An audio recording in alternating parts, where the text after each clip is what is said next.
కొలంబో వేదికగా జరిగినటువంటి India versus Sri Lanka first ODI match మాత్రం చాలా ఎక్సైటింగ్ తో జరిగి టైగా ముగిసింది. రియల్లీ చెప్పుకోవాలంటే ఈ మ్యాచ్ లో టీమిండియా ఆల్మోస్ట్ మ్యాచ్ ని గెలిచేశారు. కానీ లాస్ట్ లో మాత్రం డ్రామా జరిగింది భయ్యా. రియల్లీ వేరే లెవెల్ అనే చెప్పొచ్చు. ఇక ఇండియా మ్యాచ్ గెలిచేసిందన్న సిచ్యువేషన్ నుంచి మ్యాచ్ అయితే టై అయిపోయింది. రియల్లీ ఈ యొక్క ఫస్ట్ ఓడిఐ మ్యాచ్ టైగా ముగుస్తుందని చెప్పేసి ఎవరు కూడా కళ్ళలో కూడా ఎక్స్పెక్ట్ చేస్తుండరు. టీమిండియా చేతిలో ఒక వికెట్ ఉంది. 14 బాల్స్ లో 1 రన్ చేస్తే చాలు టీమిండియా ఈ మ్యాచ్ లో గెలుస్తారు. అలాంటి సిచ్యువేషన్ లో చాలా యాటిట్యూడ్ తో గ్రీజ్ లోకి వచ్చినటువంటి హర్షదీప్ సింగ్ ఏదో చేద్దామని చెప్పేసి ఏదో చేశాడు. దాంతో దెబ్బకు టీమిండియా ఈ మ్యాచ్ లో గెలుస్తారనుకున్న మ్యాచ్ కాస్త టైగా ముగించారు. ఇంకే మ్యాచ్ విషయానికి వచ్చినట్లయితే ముందుగా ఈ మ్యాచ్ లో బ్యాటింగ్ చేసినటువంటి శ్రీలంక టీం 50 ఓవర్స్ కంప్లీట్ చేసుకుని 230 రన్స్ చేసి 8 వికెట్స్ అయితే కోల్పోయారు. శ్రీలంకన్ బ్యాటింగ్ లైనప్ లో అయితే వెల్లలగే అద్భుతంగా బ్యాటింగ్ చేశాడు. వెల్లలగే 65 బాల్స్ లో 67 రన్స్ చేశాడు. నిశంక కూడా 75 బాల్స్ లో 56 రన్స్ చేశాడు. ఇంకా వనిందు హసరంగా కూడా 35 బాల్స్ లో 24 రన్స్ చేసి అదరగొట్టాడు. ఇంకా వీళ్ళ ముగ్గులే శ్రీలంక టీం నుంచి టాప్ స్కోరర్ గా నిలిచారు. ఇంకా మిగతా వాళ్ళంతా చిన్న నాక్స్ అయితే ఆడారు. ఇంకా టీమిండియా బౌలింగ్ లైనప్ లో హర్షదీప్ సింగ్ 2 వికెట్లు తీశాడు. అక్షర్ పటేల్ 2 వికెట్లు తీశాడు. శివం దుబే 1 వికెట్ తీశాడు. ఇంకా 231 రన్స్ చేసేయడానికి బరిలోకి దిగినటువంటి టీమిండియా మాత్రం చేజిని అద్భుతంగా ముందుకు తీసుకెళ్లారు. హిట్ మ్యాన్ రోహిత్ శర్మ మాత్రం ఓపెనింగ్ వచ్చి వేరే లెవెల్ బ్యాటింగ్ అయితే ఆడాడు. ఈవెన్ ఈ మ్యాచ్ లో టీమిండియా చాలా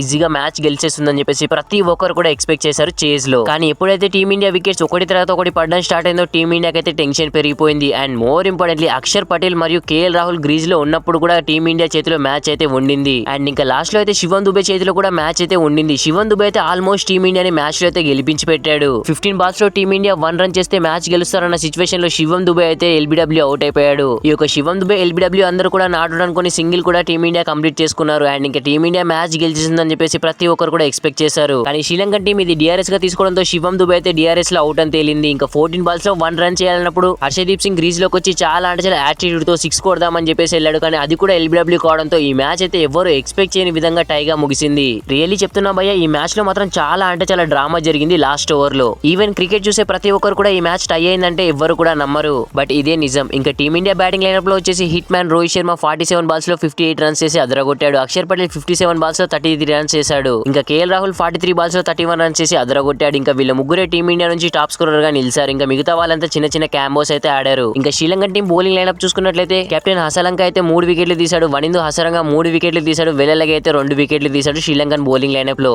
ఇంకా యొక్క ఫస్ట్ ఓడిఐ మ్యాచ్ కి మ్యాన్ ఆఫ్ ది మ్యాచ్ గా వచ్చేసి శ్రీలంకన్ ప్లేయర్ వెల్లలగా అయితే నిలిచాడు. బట్ ఏదైతే నేను చాలా రోజుల తర్వాత ఒక ఎక్సైటింగ్ ఓడిఐ మ్యాచ్ అయితే చూసాము. ఈ యొక్క ఓడిఐ మ్యాచ్ మీకు ఎలా అనిపించిందో కింద కామెంట్ సెక్షన్ లో కామెంట్ అయితే చేయండి. వీడియో నచ్చితే ప్లీజ్ అన్న లైక్ చేసి మన ఛానల్ తప్పకుండా సబ్స్క్రైబ్ అయితే చేసి పెట్టుకోండి. Thanks for watching. Have a nice day.